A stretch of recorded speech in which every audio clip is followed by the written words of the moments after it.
আসাদুজ্জামান ফদ, আপনার কি মনে হয়?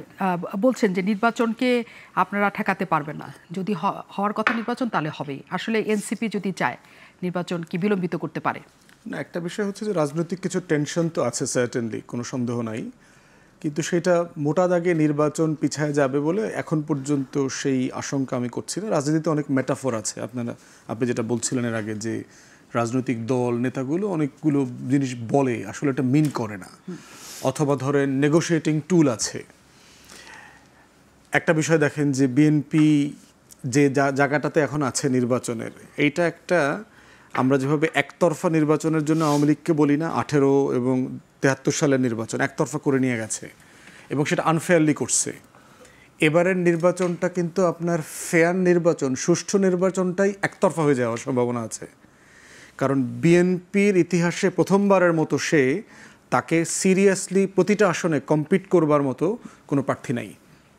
তো সেখানে আমি যেটা দেখলাম যে সব দল যদি একত্রিত হয়ে যায়, তারপরও বিএনপির এগেনস্টে 100 প্রার্থী দেওয়া সিরিয়াসলি ডিফিকাল্ট হবে। বিএনপির সবচেয়ে বড় চ্যালেঞ্জ হবে বিএনপি নিজে, তার বিদ্রোহী প্রার্থী। প্রত্যেক আসনে আসনে সিরিয়াস 130-35টা আসনে সিরিয়াস বিদ্রোহী প্রার্থী আছে, এবং যারা ইকুয়ালি স্ট্রং, দুজনের মতো করে আর কি, লড়বার মতো। তাহলে সেই রকম একটা একতরফা সুষ্ঠু নির্বাচন কি বিএনপির জন্য সম্মানজনক হবে কিনা? যে আপনি ফাঁকা মাঠে গোল দিয়েছেন, কেউ ছিল না, 280 সিট পেয়ে গেলেন হুট করে, এটা বিএনপির কোনো দোষ না, but this is a reality, এটা হওয়ার সম্ভাবনা আছে। সেখানে আবার দেখেন যে জুলাই সনদ বাস্তবায়ন নিয়ে কিন্তু দলগুলোর ভিতরে সিরিয়াস ইস্যুজ আছে, যে আমরা এগুলো একমত হয়েছি, বাস্তবায়ন কিভাবে হবে। বাস্তবায়নের ব্যাপারে কমিশন যেটা প্রস্তাব করেছে এটা আসলে বিএনপির প্রস্তাব, আগামী সংসদ 2 বছরের মধ্যে এগুলো বাস্তবায়ন করবে। আমরা যারা বাকিরা আছি, আমরা অনেকেই এই প্রস্তাবের সাথে একমত না। আমরা বোধ করছি যেগুলো সবাই ইতিমধ্যে একমত হয়ে গেছি, সেটার জন্য আমি কেন 2031 সাল পর্যন্ত অপেক্ষা করব। যেমন ধরেন, আমরা যদি সবাই ডিসাইড করলাম যে মেয়েদের আসন 50 থেকে 100-তে নিব, তো এটার জন্য আমি 2032 পর্যন্ত অপেক্ষা করব কেন? এটা 2026-এ কেন হবে না? আমরা যদি সবাই একমত হই যে মেয়েদেরকে ন্যূনতম 5% সিটে সরাসরি নমিনেশন দেওয়ার চেষ্টা করব, তো সেটা 2032 সালের জন্য অপেক্ষা করব কেন? আমরা যদি সবাই একমত হয়ে যাই 2 টার্মের বেশি ক্ষমতায় কেউ প্রধানমন্ত্রী থাকতে পারবে না, এই নির্বাচনে সেসব পরিবর্তন চাই, এটা দরকার, কিন্তু এখনই দরকার, এখনই হতে পারে। সেটা তো নির্বাচন হলে, আপনি যেটা বলছেন সেটা নির্বাচন হলে, প্রশ্ন উঠেছে নির্বাচনটা ফেব্রুয়ারিতে হবে না। না, টেনশনের জায়গাটা কোথায় সেটা বলছি। এখানে জামাতে ইসলাম বলছে পিয়ার পদ্ধতি নিয়ে তারা নির্বাচন, আরেকটা টেনশনের জায়গা, আন্দোলনে তারা নামবে। তার মানে জামাতের একটা ইস্যু আছে, যেহেতু বিএনপি পিয়ার পদ্ধতি মানে না, তার মানে ওইটাও একটা আনসলভড ইস্যু হিসেবে সামনে থাকবে। একই সাথে এনসিপি একেবারেই ফেব্রুয়ারিতে নির্বাচন মানে না। আজকে তাদের বক্তব্য পুরো স্পষ্ট হলো, কারণ অনেকদিন পর তারা তীব্র কণ্ঠে কোনো বক্তব্য দিলেন, কারণ বেশ কিছুদিন 5ই আগস্টের পর তাদের আমরা কোনো রকমের সাড়া পাচ্ছিলাম না। তার মানে তারা ফেব্রুয়ারিতে নির্বাচন চায় না, স্পষ্ট। জামাত না চাইলে, এনসিপি না চাইলে, তাহলে আপনি যে একতরফা নির্বাচনের কথা বিএনপির বলছেন, সেদিকে তাকিয়ে নির্বাচন দিবে সরকার? মানে একটা তো বিষয় হইল যে সবাই গেলেও একটা একতরফা বিজয়ের সম্ভাবনা আছে, নির্বাচনটা একতরফাই হয়ে যাবে, একমুখী হয়ে যাবে। এরপরে টেনশনের জায়গাগুলো হচ্ছে যে দুটো আপনি বলেছেন, জামাত এবং চরমোনাই হচ্ছে এখন বিএনপির পরে সবচেয়ে বড় 2টা দল।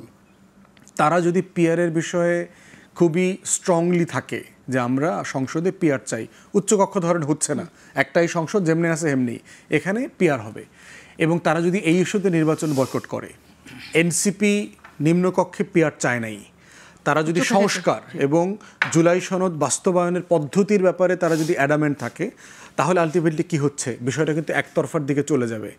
তখন সরকারের সামনে এবং বিএনপির সামনে অপশন থাকবে যে বিএনপি যাদেরকে যুগপদে এখন আসন দেয়া নেয়া করতেছে, 3টা-4টা করে থোক বরাদ্দ দিচ্ছে বিভিন্ন দলকে, তারা বিরোধী দলে চলে যাবে, এরকম একটা অপশন হবে। কিন্তু সেটা আদৌ দেশের জন্য এবং বিএনপির জন্য সম্মানজনক হবে কিনা, অন্তর্বর্তীকালীন সরকার কি এই দায়টা নিয়ে একটা ভালো নির্বাচন করবে কিনা, যে গণ অভ্যুত্থানের সকল শক্তি এই নির্বাচনে অংশগ্রহণ যেহেতু করছে না, এইরকম একটা নির্বাচনের দায় আমরা আসলে নেব না। তখন এমন হইতে পারে, প্রফেসর ইউনূস কিন্তু বেশ কয়েকবার দায়িত্ব ছেড়ে দেওয়ার জন্য উদ্যোগ নিয়েছিলেন, উনি হয়তো দায়িত্ব ছেড়ে দিতে পারেন, নির্বাচনকালীন একটা সরকার করে দিয়ে উনি আসলে বিদায় নিয়ে চলে যাবেন। তাহলে এই টেনশনের জায়গাটা আছে, বাট আমি বোধ করছি এগুলো সমাধানযোগ্য। যেটা জামাত এবং চরমোনাই মানে চাচ্ছে এবং যেটা এনসিপি চাচ্ছে, এগুলো সবগুলো জিনিস সমাধানযোগ্য। স্যাক্রিফাইস করতে হবে, এখানে নেতৃত্ব দেখাইতে হবে, রাষ্ট্রনায়কোচিত নেতৃত্ব দেখাইতে হবে বিএনপিকে, কারণ বাকিরা জানা অর্জন করবে তার থেকে ঐতিহাসিকভাবে বিএনপি না করলে সবচেয়ে বেশি সে লুজ করবে। কিন্তু নিশ্চয়ই, কিন্তু বিএনপিকে যে জায়গাতে এক ধরনের কোণঠাসা করে ফেলা হচ্ছে এবং বিএনপির বিরুদ্ধে যখন এইসব স্লোগান উঠছে এবং দেশব্যাপী যখন একটা জরিপ দেখানো হচ্ছে যে বিএনপির জনপ্রিয়তা কমে যাচ্ছে, নানা জায়গায় চাঁদাবাজি, সন্ত্রাসী কর্মকাণ্ড, দখলদারিত্ব, নানা কিছু বিএনপির বিরুদ্ধে অভিযোগ উঠছে, তখন বিএনপি ওই সুবিধাজনক জায়গায় থাকবে কিনা মানে জনগণের কাছে। আমি অবশ্যই আসবো একটা বিরতির পর, বরং ফিরে অনেক আগে বিরতির সময় হয়েছে।